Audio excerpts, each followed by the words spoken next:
السلام عليكم، مرحبا بكم. ان شاء الله بعد هذه الغيبه الطويله جيتكم بهذه الوصفه عباره عن غريبه الكركاع او كما كنسميوها الملوزه الكركاع.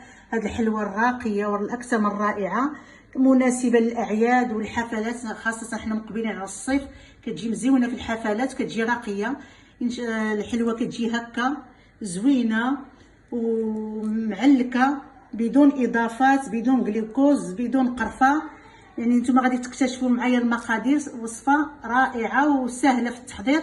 نتمنى ان شاء الله الوصفه تنال الاعجاب ديالكم وتبقاو معايا حتى لاخر الفيديو.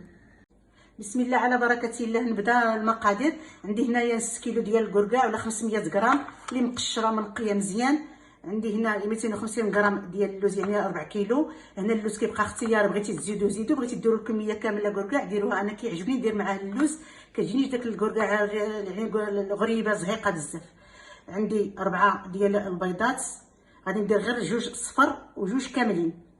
عندي 250 غرام ديال سنيده. الا لاحظتوا انا ما درتش نص المقدار، لان هنا عندي 750، يعني خصني نورمالمون ندير 375 غرام. انا دايره هنايا غير 250 لان الغريبه غادي تفند في السكر كلاصي بحال ما تجيش حلوه وزهيقه.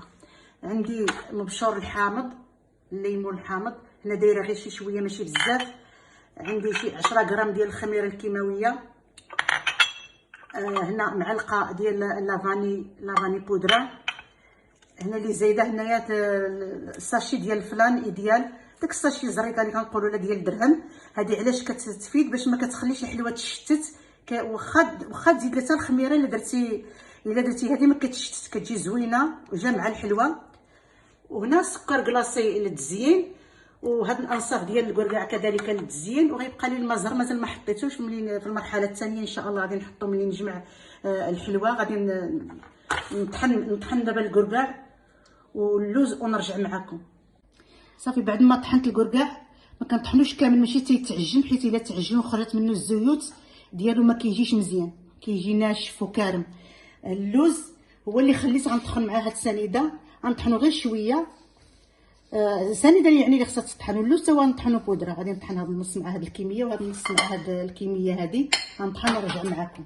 صافي بعد ما طحنت الكركاع هكا ما كنعجنوش كما قلت لكم بزاف، ما كيخيرش الزيوت ديالو. هذا اللوز طحنته مع السكر، كيساعد داك السكر اللوز يتطحن حتى هو بقى بودره هكا. المهم ما خصهمش يتعجنوا. صافي غادي ندير هاد لافاني كيعطيه نكهه زوينه. ندير هاد القشر د الحامض، هاد الفلان،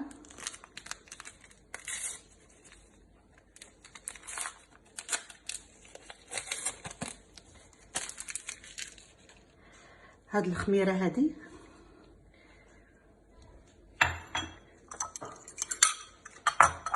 انا ما كندير فيها لا قرفه لا والو. الصراحه ما كتعجبنيش الغريبه هكا تجي فيها نسمه القرفه. ان الغريبه د الكركاع مزيانه تجي فيها النسمه ديالها. ما الا لاحظتوا حتى المبشور د الحامض درت غير شويه، ما درتش بزاف، ماشي بحال ملوزه اللوز كما قلت لكم.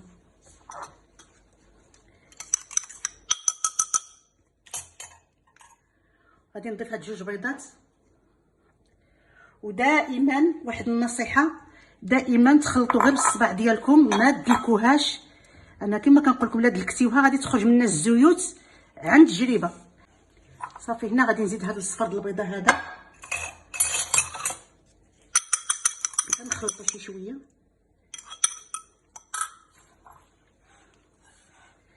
يعني مازال خصها حتى كتبقى تلاصق في اليدين. يعني مازال نزيد هذا الصفر هذا.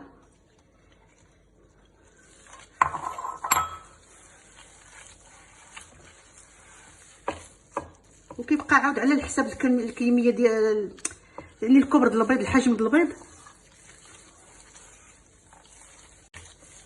صافي دابا هكا راه جات، غنخليها ترتاح شي شويه. انا على ما اظن خصني نزيد صفر بيضه واحده اخرى، لان مازال شي شويه، مازال قاصحه مع غادي تجلس ترتاح، يعني غادي نزيد صفر. كما شفتوا غادي نزيد واحد الصفر د البيضه.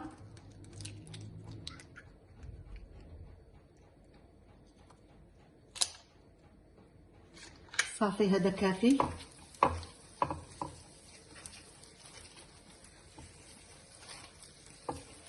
صافي غادي نجمعها نخليها ترتاح شي شويه على ما نوجد اللاطه ونرجع معاك.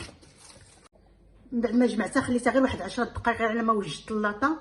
صافي غادي نبقى ندهن يديا بالماء زهر، وغادي نعبر واحد هاد الكويره فيها شي 22، انا كتعجبني دائما كبيره.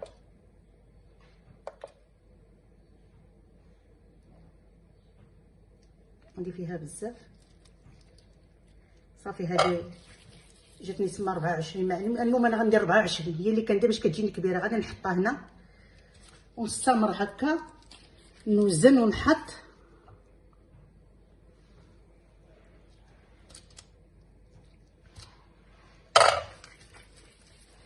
نوزن ونحط هكا حتى نسال، حتى ندير شي بزاف، حيت ملي اكثر ملي كيكون الانسان يديه بوحدو تندير بزاف عاد ندوي في السكر كلاصي عاد نرجع نكمل. صافي بعد ما درتها هنا غادي ندير لها هكا تتلبس مزيان في السكر كلاصي ونهزها وندير لها صافي غادي نهزها هكا ونحطها هنا.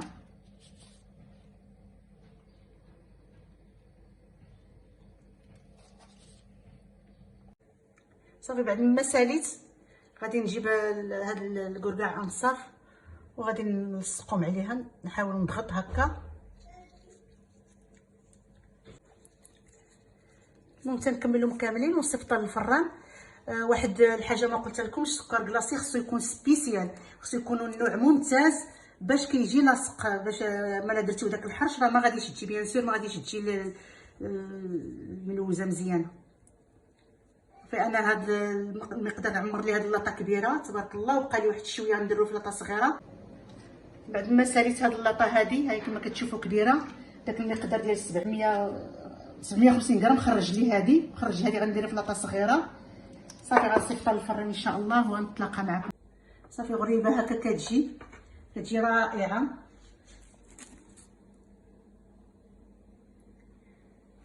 في الفران باش مزيان الفران كطيب مساويه، كطيب كامله مساويه. هذه الويطه اللي درت الصغيره كتجي رائعه وغزاله.